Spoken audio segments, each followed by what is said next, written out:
Bir insanın hafızasını silebilir miyiz? Bütün çocukluğunu, anılarını, kim olduğunu, peki ya düşüncelerini, ne hissedeceğini, neye inanacağını, kime itaat edeceğini? Gerçekten bildiklerinizi kendiniz mi seçtiniz? Yoksa unutmanız istenen her şeyi çoktan unuttunuz mu? Bu bir kurgu değil, bu bir yöntem. Onlarca ülkede, binlerce hayatta test edilmiş bir strateji. Soru şu, siz şu anda gerçekten kimin istediği gibi düşünüyorsunuz? Bir insan hiç yaşamadığı bir geçmişe inanabilir mi? Kendine ait olmayan fikirleri kendi fikri sanabilir mi? Peki ya bir toplum? Bir halk kendine yapılanı kendi seçimi sanabilir mi? Özgürlüğünü kaybettiği halde daha özgür olduğunu düşünebilir mi? Köleliğe razı olurken şükretmeyi öğrenebilir mi? Belleğini kaybeden bir toplum nasıl bir geleceğe hazırlanır? Ve o geleceği kimler kurgular? Hazırsanız başlıyoruz. Ama baştan uyarayım. Bu belgeseli izledikten sonra dünya size eskisi gibi görünmeyecek.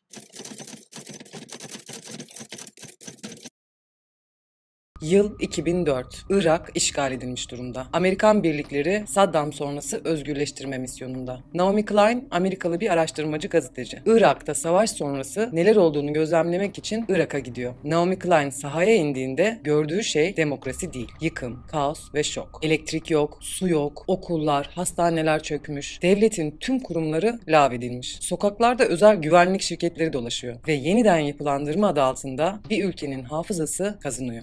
Sistematik bir program var. Eğitim özelleştiriliyor. Sağlık sistemi dağıtılıyor. Petrol sektörü ABD şirketlerine açılıyor. Kamu çalışanları kitlesel olarak işten çıkartılıyor. Anayasa değişmeden ekonomi yeniden yazılıyor. Bu bir savaş değil. Bu bir formatlama operasyonu. Klein'in zihninde bir soru dönüyor. Bu sistem daha önce nerede uygulandı? Bir halkı bu kadar hızlı sıfırlamak daha önce hiç denendi mi? Ve bu sorular onu ABD istihbarat arşivlerine götürüyor. Orada ilk kez bir dosyayla karşılaşıyor. MK Ultra. Araştırdıkça ortaya çıkıyor ki CIA 1950'lerden 70'lere kadar süren bir zihin kontrol programı yürütmüş. Amaç direnci kırmak, belleği silmek, yeni bir benlik inşa etmek ve bu çalışmalar sorgu teknikleri adı altında binlerce kişiye uygulanmış. Naomi Klein'in dikkatini bir isim çeker. Gail Kastner. Klein, Gail ile görüşmeye gider. İlk başta sıradan bir hasta gibidir ama konuşma ilerledikçe geçmişin kapısı aralanır. 1950'lerde Kanada Montreal'de McGill Üniversitesi bünyesindeki CIA destekli deneylere maruz kalmış bir kadındır. Gail Kastner çocuk yaşta ailesi tarafından tedavi amacıyla kuruma gönderilmiştir. Ama orada Dr. Donald Evan Cameron tarafından LSD verilmiş, elektroşok uygulanmış, haftalarca komaya sokulmuş, psikolojik sürüş adlı yöntemle sürekli sesli komutlara maruz bırakılmıştır. Ve kendi deyimiyle benliğim silindi, başka birine dönüştürüldüm der. Yıllar sonra Gail, Montreal'deki bir haber arşivinde kendi kayıtlarının CIA tarafından finanse edildiğini öğrenir. Kendi hafızasıyla çarpışır, parça parça geçmişini birleştirir ve 1990'ların sonunda Kanada hükümetine karşı dava açar. Mahkemede devlet onun MK Ultra deneylerine maruz kaldığını kabul eder ve Gail Kastner, Kanada devleti tarafından 100.000 Kanada doları tazminatla resmi olarak zarar gören birey ilan edilir. Ama onun için para değil, hafızasını geri kazanmak en büyük zafer olur. Naomi Klein bu görüşmeden sonra şu notu yazar. Gail'in yaşadığı bireysel şoktu. Irak'ta ise bunun kitlesel versiyonu uygulanıyordu. Aynı yöntemler, aynı hedef. Belleği sil, sistemi yükle ve o gün şok doktrini kavramı doğar.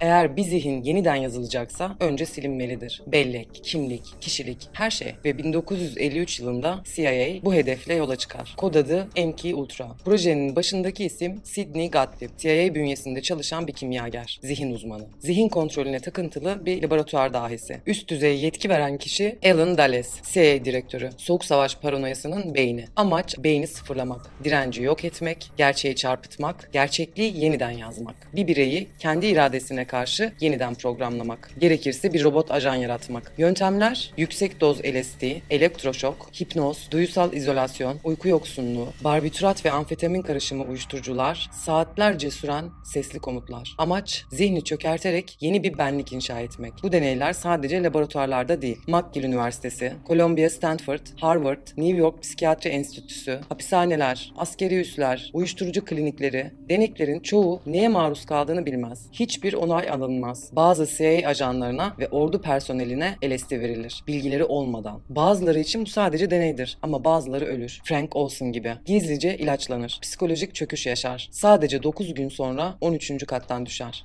CIA önce intihar der, yıllar sonra gözetim altında öldüğü anlaşılır bile isteye. Programın en acımasız uygulayıcısı Dr. Donald Evan Cameron. McGill Üniversitesi'nde yürüttüğü projede yüzlerce kişiye LSD, elektroşok ve bilinç sıfırlama tedavisi uygulanır. O uygulayıcı daha sonra kurbanlarına terapi adı altında zihin silme prosedürleri uygular. Cameron aynı zamanda Amerikan Psikiyatri Derneği Başkanı, Kanada Psikiyatri Derneği Başkanı, Dünya Psikiyatri Birliği'nin ilk başkanıdır ve 1946'da Nürnberg Mahkemesi'nde yargıç koltuğundadır. Yani insanlık suçlarını yargılayan adam aynı suçları kendi laboratuvarında uygular. 1973'te CIA Direktörü Richard Helms, MK-Ultra'ya dair tüm belgelerin yok edilmesini emreder. Ama bazı belgeler muhasebe arşivinde unutulur. 1977'de gün yüzüne çıkar ve Amerikan Senatosu'nda Church Komitesi kurulur. Komitenin bulguları en az 30 üniversite, 80'den fazla kurum, yüzlerce doktor ve binlerce gizli denek. Amaç kontrol edilebilir insan üretmek. Naomi Klein şöyle yazar: MK-Ultra'nın amacı bir zihin sıfırlamaksa, felaket kapitalizminin amacı bir toplumu sıfırlamaktır. Aynı protokol, önce şokla belleği sil, sonra yeni sistemi yükle. Ve bu yöntem şimdi devlet ölçeğinde uygulanmaktadır.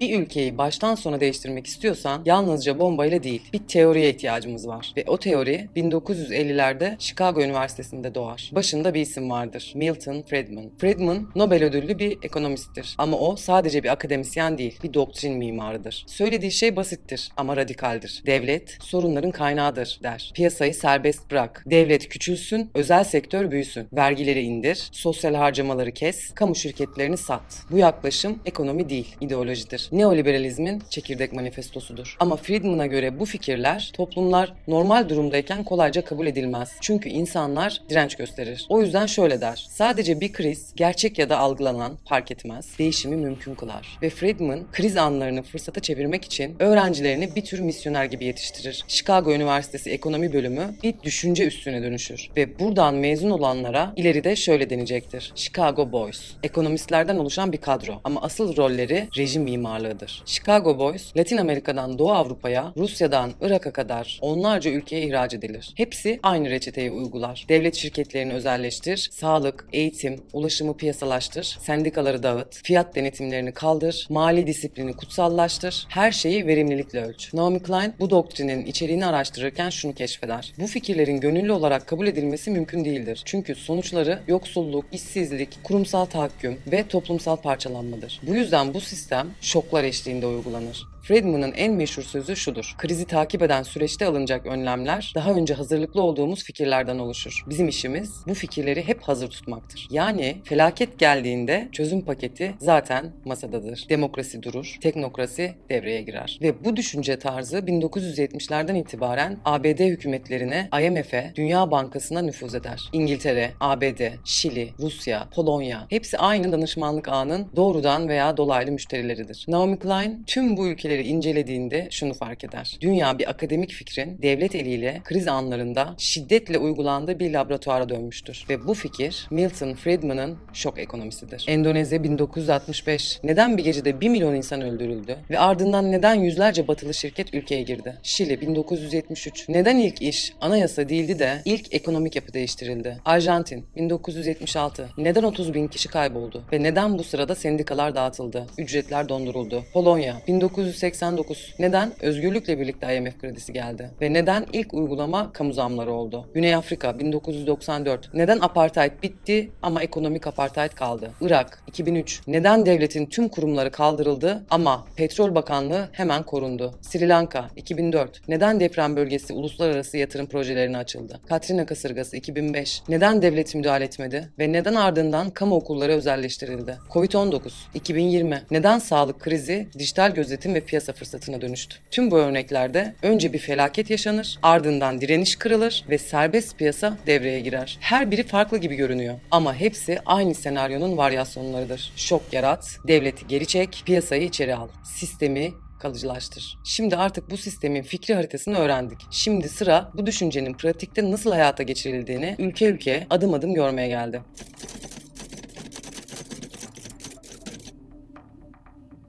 Şimdi belgeselimizin ikinci perdesi başlıyor. Dünyada şok doktrini nasıl adım adım uygulandı? Yıl yıl, ülke ülke. İlk durağımız Endonezya. Bir gecede yüz binlerce insan yok edildi ve dünya bunu sessizce izledi. Yıl 1965. Dünyanın dördüncü en kalabalık ülkesi. Soğuk Savaş'ın tam ortasında. Ama burada yaşanan ne yalnızca bir darbedir ne de sadece bir rejim değişikliği. Bu tarihteki ilk felaket kapitalizm operasyonudur. Endonezya'da iktidarda olan lider Sukarno, bağımsızlıkçı, batıya mesafeli, Sovyetler ve Çin'le dengeli ilişkiler kuruyor ve ülkede 3 milyon üyeli bir komünist parti yasal olarak faaliyet gösteriyor. Batı için tehlikeli bir denge. 1965'in Eylül ayında ordu içinde küçük bir grup darbe girişiminde bulunur. Ancak bu girişim bastırılır ve bu olay ordunun başındaki generalin eline meşruiyet bahanesi verir. General Suharto. Suharto, CIA destekli kara listelerle ülke genelinde bir temizlik başlatır. 1 milyon kişi öldürülür. Komünist olduğu iddia edilen herkes tutuklanır. Köyler, mahalleler, üniversiteler basılır. Solcular, sendikacılar, feministler, sanatçılar yok edilir ve Batı medyası bu katliama sessiz kalır. Öyle ki Washington Post,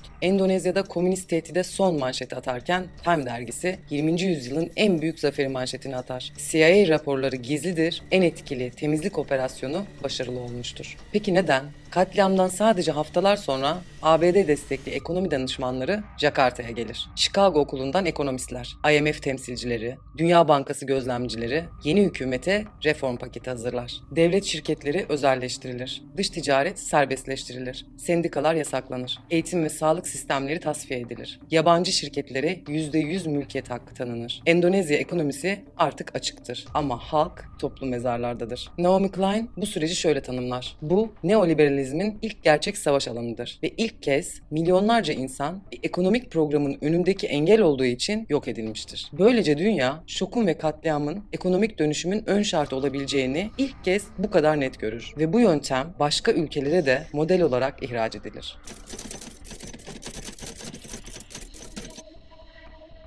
Yer Şili. Burası artık yalnızca bir darbenin değil, Milton Friedman'ın reçetelerinin ilk kez doğrudan uygulandığı laboratuvar ülkedir. Felaketin ardından gelen ekonomik mühendislik ilk kez bu kadar açık bir modelle karşımıza çıkacak. Güney Amerika'nın en istikrarlı demokrasisi. Başkan Salvador Allende. Dünya tarihinde demokratik yollarla seçilmiş ilk sosyalist lider. Allende göreve geldiğinde bakır madenlerini kamulaştırır. Yoksullara ücretsiz sağlık hizmeti sunar. Toprak reformu başlatır. Eğitim sistemini eşitler. Halkçı bir ekonomik yön izler. Ve İşte tam bu yüzden Washington için tehlikeli hale gelir. ABD Başkanı Richard Nixon CIA'ye bir talimat verir. Şili'nin ekonomisini çığırından çıkarın. Yani ekonomisini çökertin. Bu planın kod adı Project Fuelbelt ve birkaç yıl içinde etkisini gösterir. Ambargo uygulanır, enflasyon yükseltilir, sermaye sabotajı başlatılır, askeri liderler desteklenir ve 11 Eylül 1973'te ordu yönetime el koyar. Darbenin başında General Augusto Pinochet. Başkan Allende, La Moneda Başkanlık Sarayı'nda kuşatma altındayken canına kıyar. Darbenin hemen ardından tüm muhalif partiler kapatılır. Sendikalar yasaklanır. Üniversiteler askeri gözetim altına alınır. Binlerce kişi tutuklanır. Kaybolur. İşkenceye uğrar. Ama ilginç olan şu. Yeni bir anayasa değil, yeni bir ekonomik program yazılır. Sahneye çıkan ekip Chicago Boys. Milton Friedman'ın öğrencileri. ABD'de yetiştirilmiş Şilili ekonomistler. Pinochet rejimiyle birlikte ülkenin tamamını bir laboratuvara çevirirler ve yeni uygulamalar. Eğitim özelleştirilir. Emeklilik sistemi bireyselleştirilir. Sağlık ticari bir sektör haline gelir. Üniversite harçları yükseltilir. Devlet daireleri küçültülür. Kamu işçileri topluca işten çıkartılır. Ve Friedman 1975'te Şili'ye gidip bizzat Pinochet'le görüşür. Ona bir mektup bırakır. Şok tedavisini uygulayın. Radikal kararlar alın ve bunu hemen yapın. Hemen. Ekonomi istatistiklerle büyür ama yoksulluk %45'e çıkar. İşsizlik rekor kırar. Orta sınıf dağılır. Refah yalnızca zenginlere akar. Ve üniversitelerden fabrikalara kadar her yerde bir nesil şiddetle bastırılarak büyür. Naomi Klein şöyle der. Şili yalnızca bir diktatörlük değildi. Aynı zamanda serbest piyasa radikalliğinin ilk saha testiydi. Yani darbe sadece bir iktidar değişimi değil, bir ekonomik sistem yüklemesiydi.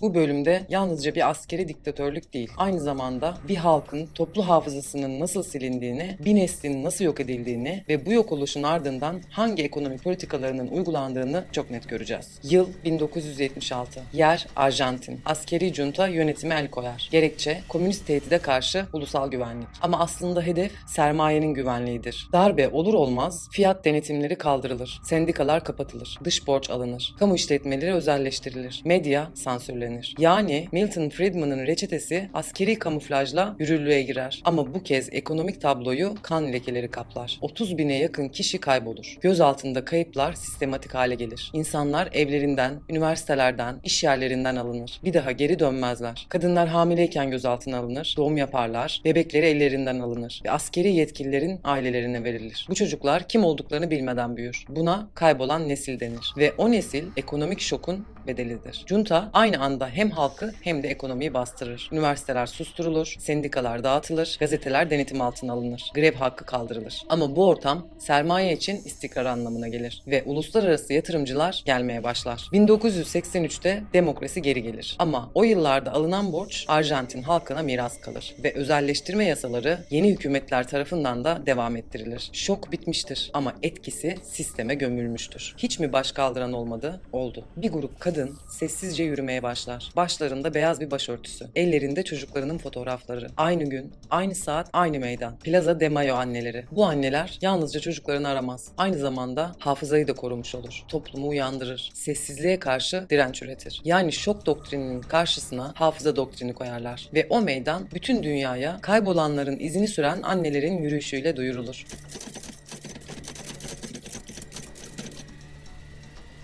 Bu bölüm şok doktrininin ilk kez bir darbe olmadan doğrudan ekonomik reçeteyle iktidarı ele geçirdiği model olarak tarihe geçer. Sahneye çıkan isim Jeffrey Sachs. Yıl 1982. Yer Bolivya. Latin Amerika'nın en yoksul ama en örgütlü ülkelerinden biri. Sendikalar güçlü, madenciler militan, halk sokakta. Ama aynı zamanda enflasyon %24.000'e dayanmış. Yani günde 3 kez etiket değişiyor. Ülke kriz içinde. Ama bu kez çözüm tankta değil. Ekonomi uzmanları geliyor. Harvard mezunu genç bir adam Jeffrey Sachs IMF'in kapısından giriyor ve Bolivya'nın kaderine yön vermeye başlıyor. Yapılan plan yeni ekonomik politika. Kamu harcamaları kesilecek, ücretler dondurulacak, yani hiç kimseye zam yok. Devlet şirketleri özelleştirilecek, yerli para devalüe edilecek. Serbest piyasa sistemi tüm alanlara yayılacak. Yani şok tedavisi başlıyor. Ama bu kez kan akmadan, sokaklar sessizleştirilerek. Sonuç, enflasyon gerçekten düşer ama alım gücü de düşer. İşsizlik artar, ülke çöküşe geçer, kamu sektörü daralır. Krizi çözdük denir ama çözüm halktan çalınır. Jeffrey Sachs bu modeli başarılı sayar. Sonra aynı reçeteyi Polonya'da, Rusya'da uygular. Naomi Klein şöyle der: burada ilk kez tank yerine iktisatçı kullanıldı. Bu deney şunu gösteriyor: bir ülkeyi diz çöktürmek için mutlaka darbe yapmanız gerekmez. Eğer ekonomik kriz yeterince büyükse halk kendi elleriyle o reçeteyi imzalar ve bu formül daha sonra tüm dünyaya ihraç edilir.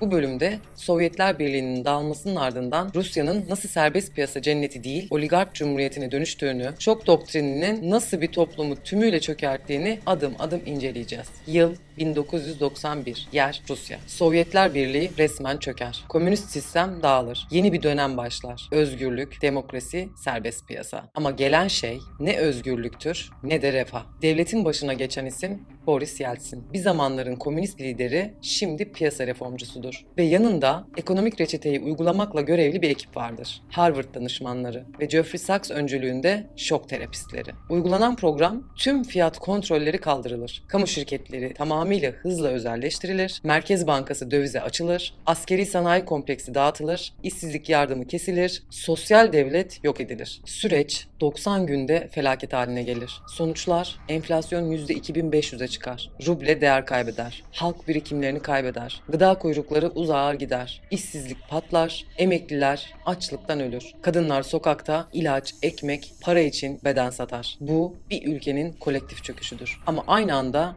başka bir şey olur. Devlet varlıkları yok pahasına satılır. Bazı kişiler madenleri, petrolü, bankaları satın alır. Medya patronlukları oluşur. Ve 1990'ların ortasında bir kelime doğar: oligark. Yani zengin sınıf. Devlet çökerken servet sahibi olanlar. Yeltsin'e ilk başta reformcu diyen batılı basın bir süre sonra şu başlığı atar: demokrasi değil, kleptokrasi. Yani hırsızlar rejimi. Rusya'da hukuk işlemez. Medya sansürlenir. Muhalefet susturulur. Yoksulluk şiddetle birlikte büyür. Ve bu ortamda halk yeniden bir güçlü lider ister. Ve bu talep yeni bir dönemin kapısını aralar. Vladimir Putin, güvenlikçi söylemler, milliyetçi çağrılar ve düzeni sağlama vaadi. Şok doktrini bir ülkeyi sadece ekonomik değil, siyasi olarak da dönüştürmüştür. Naomi Klein şöyle der: Rusya'da şok terapisi uygulayanlar demokrasi getirmedi. Aksine kaosu otoriterliğe dönüştürdüler. Ve o günden sonra şok sadece ekonomiyle değil, güçle yönetmenin bir biçimi haline gelir.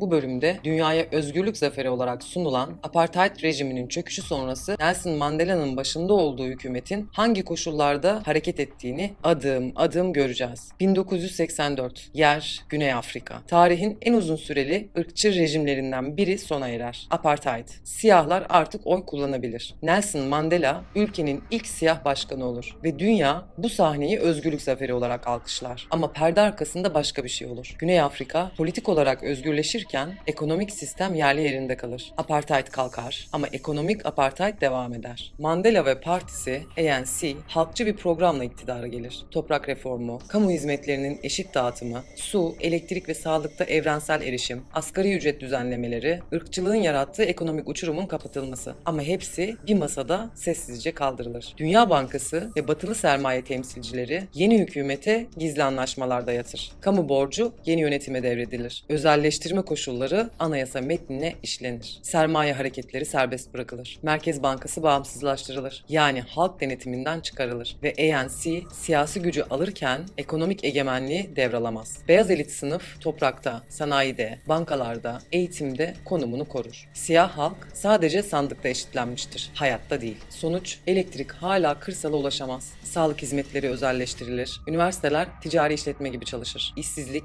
ırklara göre dağıtılır. Apartheid sonrası nesil borç içinde doğar ve tüm bu dönüşüm piyasa dostu reform adıyla yürütülür. Naomi Klein şöyle yazar: Mandela siyasi bir devrim gerçekleştirdi ama ekonomi çoktan başka bir masada teslim alınmıştı. Güney Afrika'da şok yoktu çünkü umut vardı ve bu umut en sessiz silah olarak kullanıldı.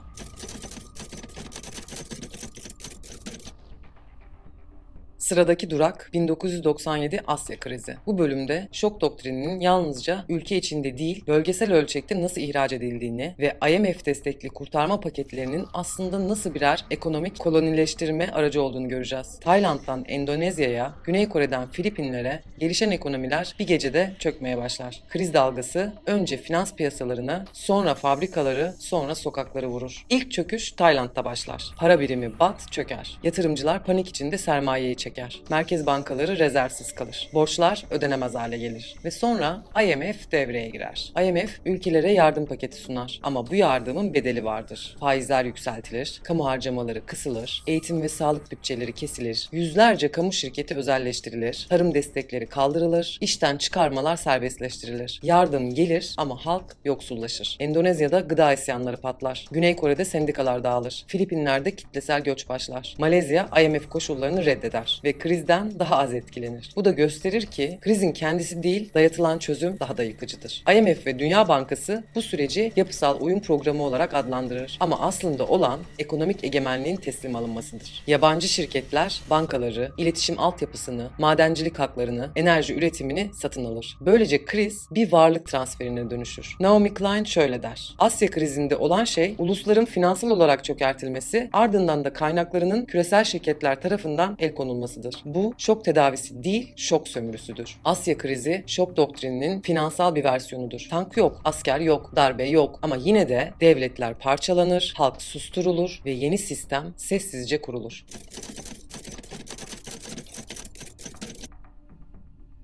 Yıl 2001. Yer New York. 11 Eylül sabahı 2 uçak Dünya Ticaret Merkezi kulelerine çarpar. Binlerce insan hayatını kaybeder. Amerika tarihinde ilk kez kendi topraklarında böylesine bir saldırıyla sarsılır. Ama bu sadece bir terör saldırısı değil. Bu büyük bir şok anıdır. Naomi Klein tam da bu anı tanımlar. İnsanların sersemlediği, ne düşüneceğini bilemediği o ilk saatlerde yeni bir sistem devreye girdi. Bu kez askeri değil, iç güvenlik şoku yaşandı. 11 Eylül'den hemen sonra yurt için Vatan Güvenliği Bakanlığı kuruldu. olur. Patriot Act yasası çıkarılır. Telefonlar, internet izlenmeye başlanır. Havalimanları militarize edilir. Gizli tutuklamalar yasallaşır. Medya tam itaat moduna geçer. Ve hepsi güvenlik adına yapılır. Ama başka bir şey daha olur. Dev bir bütçe açılır. Güvenlik sanayisi doğar. İhaleler dağıtılır. Silah firmaları büyür. Veri şirketleri palazlanır. Gözetim yazılımları kamusal altyapının yerini alır. Bu sistemin adı Disaster Capitalism Complex. Naomi Klein şöyle der: 11 Eylül yalnızca kuleleri yıkmadı. Aynı zamanda kamu sistemini de çökertti. Yerine özel sektör tabanlı bir güvenlik rejimi kuruldu. Bu artık yeni bir şoktur. Korkuyla yönetim. Ve bu korkunun yönü kısa bir süre sonra dışa çevrilir.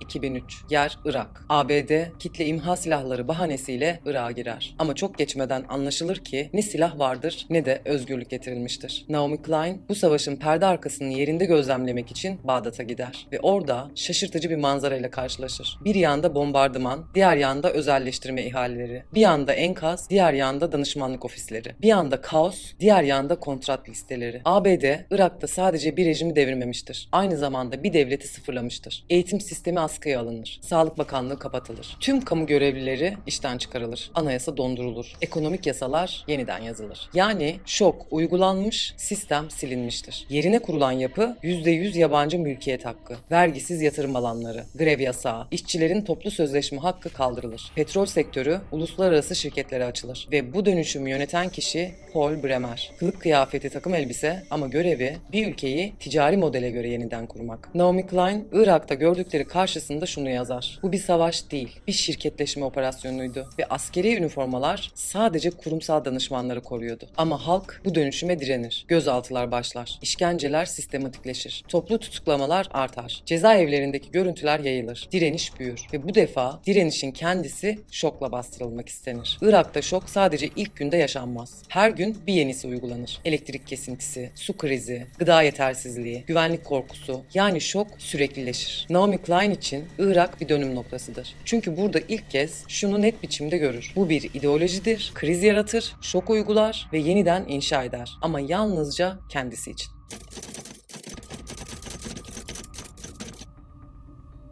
Bu bölümde şok doktrininin bir başka yüzünü göreceğiz. Tsunami'nin ardından yalnızca evler değil, geçim kaynakları, kıyılar ve toplumsal yapılar da sistematik olarak yeniden inşa edilir. Ama halk için değil, yatırımcılar için. Yıl 2004. Yer Sri Lanka. Hint Okyanusu'nda meydana gelen 9.1 büyüklüğündeki deprem, bölge tarihinin en büyük tsunamisine yol açar. Yaklaşık 35 bin kişi hayatını kaybeder. Yüz binlerce insan evsiz kalır. Kıyı köyleri haritadan silinir. Ama tam bu sırada şok doktrini devreye girer. Felaketten birkaç hafta sonra Sri Lanka hükümeti, IMF, Dünya Bankası, Amerika Birleşik Devletleri Uluslararası Kalkınma Ajansı masaya oturur. Yardım karşılığında sunulan koşullar, kıyı mülkiyeti yasaları değiştirilecek. Balıkçı köyleri tahliye edilecek. Yabancı yatırımlar için yeni turizm bölgeleri açılacak. Balıkçılar kıyıya yaklaşamaz. Yerli halk iç bölgelere sürülür. Uluslararası otel zincirleri inşaatlarına başlar. Tsunami bölgesi ekoturizm koridoruna dönüştürülür. Yani felaketin yaraları sarılmaz, arsa yeniden pazarlanır. Naomi Klein şöyle yazar: yıkımın üzerinden daha 40 gün geçmeden Sri Lanka sahilleri bir açık artırma salonuna dönüştürülmüştür. Balıkçılar evini kaybetmişti ama yatırımcılar denize sıfır arazi kazanmıştı. Uluslararası medya bu projeleri yeniden inşa, kalkınma, modernizasyon olarak sunar. Ama sahada görülen şudur: halk dışlanır. Yerli geçim sistemleri yok olur. Yeni iş alanları vaat edilir ama gerçekleşmez. Yardımlar turizm projelerine aktarılır. Şok doktrini bu kez silahla değil dalgayla geldi.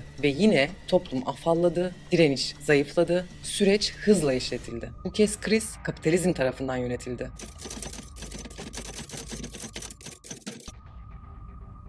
Şok doktrini bir ülkede ard arda 2 kez uygulanıyor. Önce bir darbeyle, sonra büyük bir depremle. Ama her iki durumda da süreç aynı. Önce yık, sonra yardım adı altında yeniden kur. Fakat bu yapılanma halk için değil, yatırımcılar ve dış müdahale güçleri için. Yıl 2004. Yer Haiti. Karayiplerin en yoksul ülkesi. Ama aynı zamanda Amerika kıtasında köleliğe karşı isyanla kurulmuş ilk bağımsız siyah cumhuriyet. Ve tam da bu yüzden daima cezalandırılmış bir ülke. 2004'te demokratik yollarla seçilen lider lider Jean Bertrand Aristide. Eski bir rahip, halkçı bir figür. Fakirler için asgari ücret, tarım desteği ve sosyal hizmet politikaları başlatır. Ama bu politikalar ABD destekli elit sınıfı ve IMF'i rahatsız eder. Aristide, ABD özel kuvvetleri tarafından gece yarısı saraydan alınır. Uçağa bindirilir ve ülke dışına gönderilir. Resmi açıklama istifa etti. Ama gerçekte bu bir şok operasyonudur. Ardından askeri müdahale gelir. ABD, Kanada ve Fransa Haiti'ye barış gücü gönderir. IMF kredileri açılır. Özelleştirme yasaları hazırlanır. Tarım ithalata açılır ve kısa sürede yerli üretim çöker. Ve 6 yıl sonra, yıl 2010. Bu kez doğal bir afet gelir. 7 büyüklüğünde bir deprem. 300 binden fazla kişi ölür. Ülke kelimenin tam anlamıyla yerle bir olur. Ama bu kez de yardım için gelenler silahsız sömürgecilerdir. ABD ordusu limanı ve havaalanını kontrol altına alır. Yardım organizasyonları hükümetten daha çok kaynak kullanır. Clinton Vakfı Haiti ekonomisinin ana koordinatörü olur. Yeni serbest ticaret bölgeleri kurulur. Tekstil fabrikaları, düşük ücretli işçileri sömürür. Deprem sonrası inşa edilen projelerin çoğu yatırımcılar için özel bölgeler, model köy adı verilen kontrol alanları, sivil toplum üzerinden sağlanan dış denetim mekanizmalarıdır. Yani yeniden inşa edilen şey evler değil, bir dış bağımlılık sistemidir. Naomi Klein şöyle der: Haiti, yoksulluktan fayda sağlamanın en uç örneğidir. Felaket önce birini indirir, sonra piyasayı yükseltir. Şok burada bir rejim değişikliğiyle başlar ve bir depremle pekiştirilir. Ama her seferinde aynı sonuca varır. Yoksul halk daha da yoksullaşır. Ülke zenginleştirilmez, el konulur.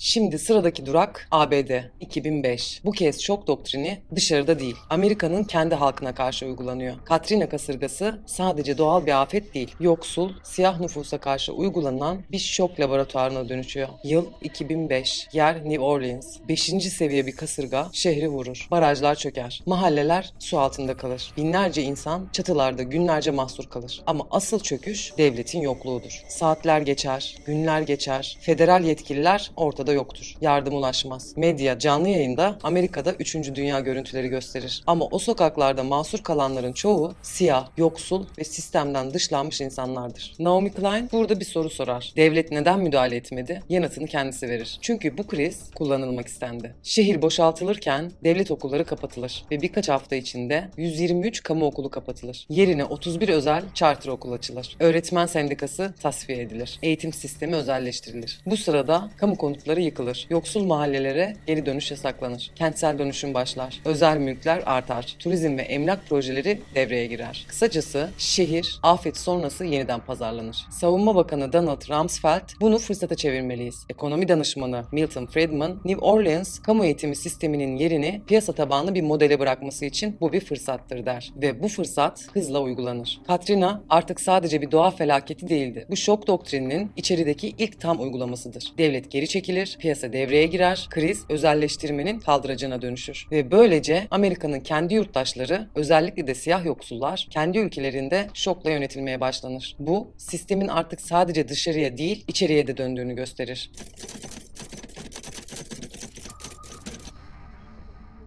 Şimdi sıradaki ve son tarihsel örneğe geldik. Günümüze de çok yakın. Covid-19 pandemisi. Bu bölümde şok doktrini artık geleneksel savaş alanlarını geride bırakıyor. Ekrana, dijital altyapıya, gözetim sistemlerine taşınıyor. Naomi Klein'in deyimiyle bu artık yeni perde. Screen New Deal. Yıl 2020. Tüm dünya aynı anda sarsılır. Covid-19 bir sağlık krizi olarak başlar. Ama kısa sürede anlarız ki bu sadece bir virüs değil. Bu küresel bir sistemin yeniden kurulumudur. Sokaklar boşaltılır. Okullar, iş yerleri kapanır. Toplumlar acil durum rejimine geçer. Devletler yeni yasalar çıkarır. Ama en dikkat çeken değişim hayatın dijitalleşmesidir. Eğitim online sistemlere devredilir. Sağlık sistemleri algoritmalara bağlanır. Çalışma hayatı ev içine kapanır. Devlet hizmetleri platform ekonomisine dönüşür. Gözetim sistemleri hızla yaygınlaşır. Ve tüm bunlar normalleşme adı altında kabul ettirilir. Naomi Klein bu süreci şöyle adlandırır: Screen New Deal. Yani ekonomi ekranda başlar. Yeni toplum veriyle yönetilir. Yeni vatandaş izlenebilir olandır. Bu yeni şok dalgasının hedefi kontrol ve veri egemenliği. Pandemi boyunca dev teknoloji şirketlerinin değeri yüz milyarlarca dolar artar. Amazon, Google, Microsoft, Zoom hepsi krizi iş modeline dönüştürür. Ama bu sırada 10 milyonlarca insan işsiz kalır. Küçük işletmeler kapanır. Eğitim eşitsizliği büyür. Yoksullar internet erişiminden mahrum kalır. Aşı politikaları şirket tekelinde yürütülür. Yani erişim yoksa yaşam hakkı da yok. Pandemi bir güvenlik meselesine dönüştürülür ve bu güvenlik rejimi içinde dijital özel kimlik sistemleri kurulur. Hareket kısıtlamaları kalıcılaşır. Toplumsal denetim araçları yasalaşır. Şok artık bir patlama değil, bir güncelleme gibidir. Naomi Klein uyarır. Bu bildiğimiz neoliberalizmin son versiyonudur. Artık sokakta değil, ekranda yönetiliyoruz. Pandemi, şok doktrininin dijital evresidir.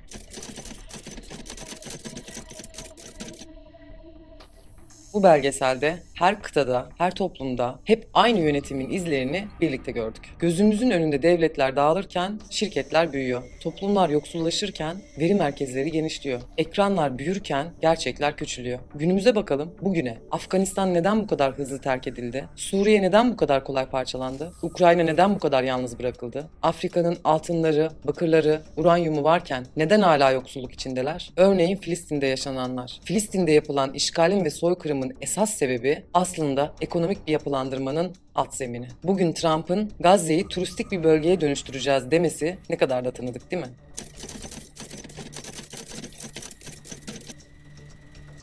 Belgeselde tüm dünyada yaşananları izlerken hepsi ne kadar da tanıdık geldi değil mi? Peki biz kendi şu kısacık ömrümüzde kaç şok yaşadık? Bu da olmaz dediğimiz neler oldu? Artık daha ne olabilir ki diyebiliyor muyuz? Her seferinde bir önceki şoktan daha sarsıcı bir olayla karşılaşmıyor muyuz? Bize bu şokları yaşatanlar bunu niye yapıyorlar? Siyasi gündemler, savaşlar, her seferinde daha büyük bir şokla sarsılıyoruz. Sanki bir çuvalın içindeyiz ve dışarıdan biri canı ne zaman isterse çuvalı sallıyor. Tıpkı fare çuvalı teorisindeki gibi. Şimdi sizlere belki birilerinin kafalarına dank edecek umuduyla fare çuvalı teorisi adıyla bilinen bir hikayeyi hatırlatmak istiyorum. Ülkenin birinde tarım mühendisi bir kişi ülkenin başkentine gitmek üzere trene biner. Yanındaki koltuğa da yaşlı bir çiftçi oturur. Yolculuk boyunca çiftçi ayakları arasındaki çuvalı her çeyrek saatte bir çevirip içindekileri karıştırır ve sonra tekrar yerine yerleştirir. Bu durum karşısında merakını yenemeyen mühendis bir süre sonra çiftçiye yaptığı bu işin hikmetini sorar. Çiftçi tarlalardan fare ve sıçan yakalayıp bunları laboratuvar deneylerinde kullanılmak üzere başkentteki bir araştırma merkezine sattığını söyler. Çuvaldakiler de işte bu fare ve sıçanlardır. Peki der mühendis, çuvalı niye sürekli sallıyorsun? Bu soruya çiftçinin cevabı şöyle olur. Çuvaldaki fareleri ve sıçanları çeyrek saatten fazla sallayıp içindekileri birbirine karıştırmazsam hayvanlar rahatlayıp çuvalı kemirip delmeye başlarlar. Yaptığım bu işle farelerin ve sıçanların korkularını sürekli canlı tutup kendi aralarında gerginlik yaşamalarını sağlayarak dikkatlerini çuvala vermelerini engelliyorum. Böylece onları satacağım yere kadar rahatça götürüyorum. Bir çiftçinin pratik zekasının ürünü bu yöntem daha sonra bir teori haline getirilip siyasete de uyarlanmıştır.